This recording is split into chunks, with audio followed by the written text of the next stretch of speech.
कोर्टाचे काय डायरेक्शन्स आहेत ते बघून आदरणीय मुख्यमंत्री महोदय त्या ठिकाणी निर्णय घेतील की जे आत्ताशी 2 कर्मचाऱ्यांना अटक केली, परंतु खऱ्या अर्थाने याच्या पाठीमागे कोणी आहे का याचा खऱ्या अर्थानं तपास लागला पाहिजे। नुसता ॲप घोटाळाच नाही तर अनेक बोगस कर्मचाऱ्यांची भरती, अनेक विषय त्या ठिकाणी आहेत आणि म्हणूनच शासनाने हा निर्णय घेतला होता। शेवटी कुठल्याही प्रकारे हे प्रकरण दडपल्या जाऊ दिलं जाणार नाही, कारण स्वतः मुख्यमंत्री महोदय, मी त्या तालुक्याचा लोकप्रतिनिधी म्हणून आणि अनेक भाविक श्रद्धेचा हा भाग आहे, त्याच्यामुळे कोणीही त्या ठिकाणी हे प्रकरण दडपून देणार नाही।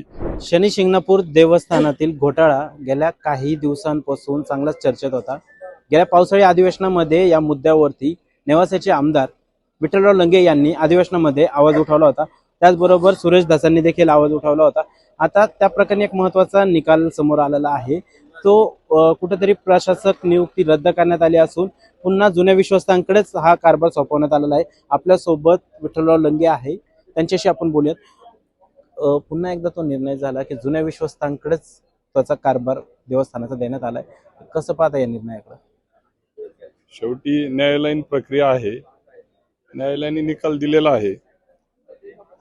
आता त्याचे सर्व न्यायालयाचे काय त्याच्या डायरेक्शन्स आहे ते बघून आता हा शासनाने निर्णय घेतला होता की कलेक्टरांना त्या ठिकाणी नेमलं होतं आणि म्हणून आता सर्व कोर्टाचे काय डायरेक्शन्स आहेत ते बघून आदरणीय मुख्यमंत्री महोदय त्या ठिकाणी निर्णय घेतील। मात्र बघितलं तर कोट्यावधी रुपयांचा घोटाळा आहे, बनावट ॲपचा देखील आहे।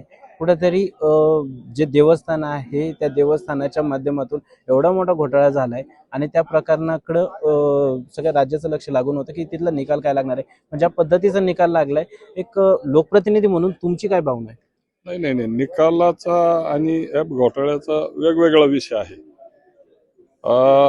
जुनं जे विश्वस्त मंडळ आहे, ज्यांच्या कारकिर्दीमध्ये हा प्रचंड ॲप घोटाळा झालेला आहे, त्या मंडळाला महाराष्ट्र सरकारनं बरखास्त करून कलेक्टर साहेबांना त्या ठिकाणी प्रशासक म्हणून नेमलं होतं आणि त्याच्या विरोधात हा निकाल गेलेला आहे। परंतु जो ॲप घोटाळा आहे तो ॲप घोटाळा त्या ठिकाणी त्याची चौकशी चालू आहे। मी परवाच विधानसभेच्या अध्यक्षांना त्या ठिकाणी लक्षवेधीसाठी माझं पत्र दिलेलं आहे। जर आज उद्याच्याच दिवस त्या ठिकाणी अधिवेशन आहे, लक्षवेधी लागली तर निश्चितपणानं त्या ठिकाणी माझी भूमिका ॲप घोटाळ्याविषयी मी मांडेल। परंतु जो तपास या ठिकाणी चालू आहे तो अतिशय धीम्या गतीनं आहे, वेळोवेळी आम्ही त्याचा पाठपुरावा करतोय। आमची एकच अपेक्षा आहे की जे आत्ताशी 2 कर्मचाऱ्यांना अटक केली, परंतु खऱ्या अर्थाने याच्या पाठीमागे कोणी आहे का याचा खऱ्या अर्थानं तपास लागला पाहिजे।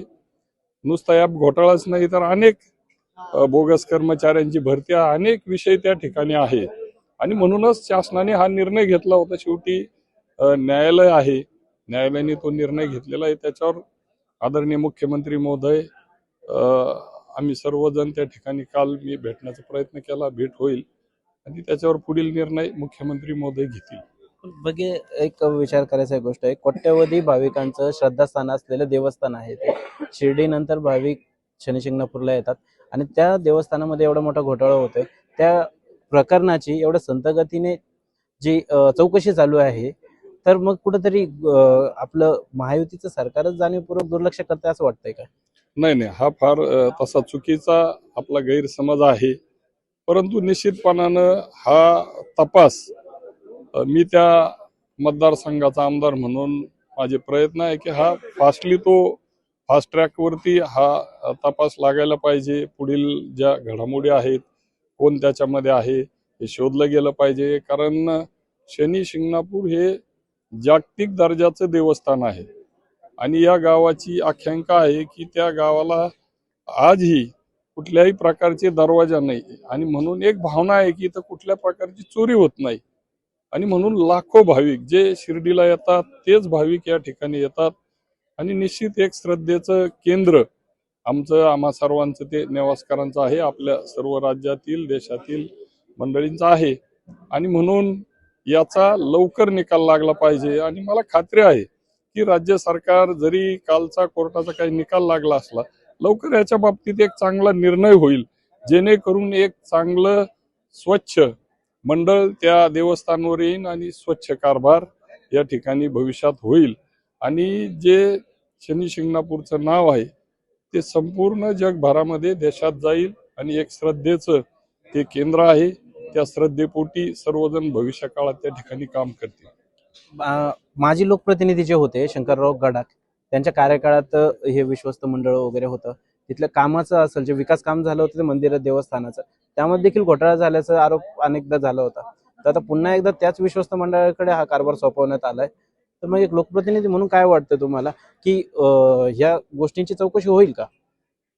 आता आमची तर अपेक्षा आहे, मी लोकप्रतिनिधी म्हणून नव्हे परंतु तमाम तालुक्यातील जनतेची आणि जे भाविक भक्त आहेत शनेश्वर महाराजांची सर्वांची अपेक्षा आहे की याचा मुळापर्यंत जाऊन वेगवेगळे जे घोटाळे झालेले अनेक संघटनांनी, आम्ही तर आता त्याच्यामध्ये लक्ष घातलं गेल्या 6 महिन्यापासून, परंतु अनेक संघटना विविध पक्षांचे मंडळी त्याचा फॉलोअप घेत आहेत, उपोषणं झाली, आंदोलनं झाली आणि म्हणून मी मागच्या अधिवेशनामध्ये हा विषय मांडल्यामुळं तातडीनं मुख्यमंत्री महोदयांनी स्वतः याच्यावर माझ्या लक्षवेधीवर त्या ठिकाणी उत्तर दिलं आणि जवळजवळ 14 ते 15 मिनिटं संपूर्ण राज्यासमोर ते आलं की काय काय घोटाळे याच्यामध्ये आहे, किती कर्मचारी आहेत, बगीचा कुठं आहे की नाही, वाहनं किती आहे, ड्रायव्हर किती, त्याच्यामुळं आणि लवकरात लवकर याचा तपास लागावा. जे कोणी असतील व्यक्तिद्वेषापोटी नव्हे परंतु जे कोणी असतील निश्चित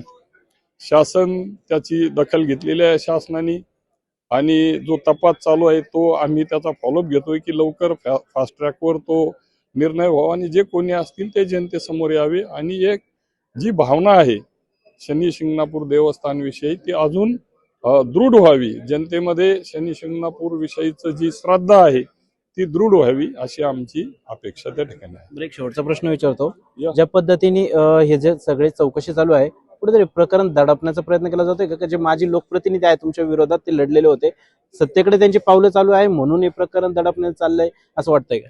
असं आहे की मला खात्री आहे की हे कुठल्याही प्रकारे हे प्रकरण दडपल्या जाऊ दिलं जाणार नाही.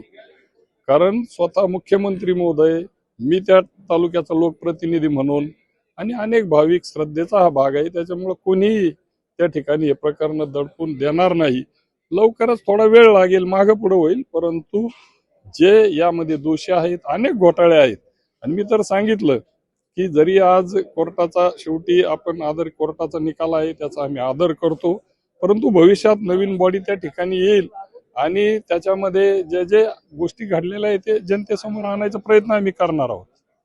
नक्कीच. तर आपण बघितलं तर की शनी शिंगणापूर देवस्थानाच्या ज्या घोटाळ्याबाबत आहे जो निकाल आलेला आहे, जुन्या विश्वस्तांकडे पुन्हा तो कारभार सोपवण्यात आलेला आहे. तर याबाबत आम्ही मुख्यमंत्री देवेंद्र फडणवीसांची चर्चा करणार आहोत असं मत विठ्ठलराव लंगे यांनी व्यक्त केलं. Praveen Suravase, let's up Marathi, Nagpur.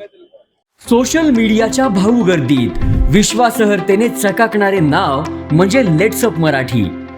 सगळ्यांना, सगळ्या नागरिकांना ती स्पीच, ती लेट्स अप वरील मुलाखती म्हणजे विचारांचा खजिना. त्यानंतरच्या निवडणुकीमध्ये मला सोडून गेले. बातम्या केवळ वस्तुस्थिती सांगणाऱ्या, न प्रोपगंडा, फक्त जनतेचा अजेंडा. क्योंकि आने वाला कल जाने वाला है, जाने वाला कल आने वाला है. राजकारण, मनोरंजन असो की क्रीडा क्षेत्र, महाराष्ट्राची स्पंदने संवेदनशीलतेने टिपणारे माध्यम म्हणजे लेट्स अप मराठी. जगासोबत एक पाऊल पुढे राहण्यासाठी लेट्स अपचे ॲप, सोशल मीडिया आणि वेबसाईट सोबत कनेक्टेड रहा.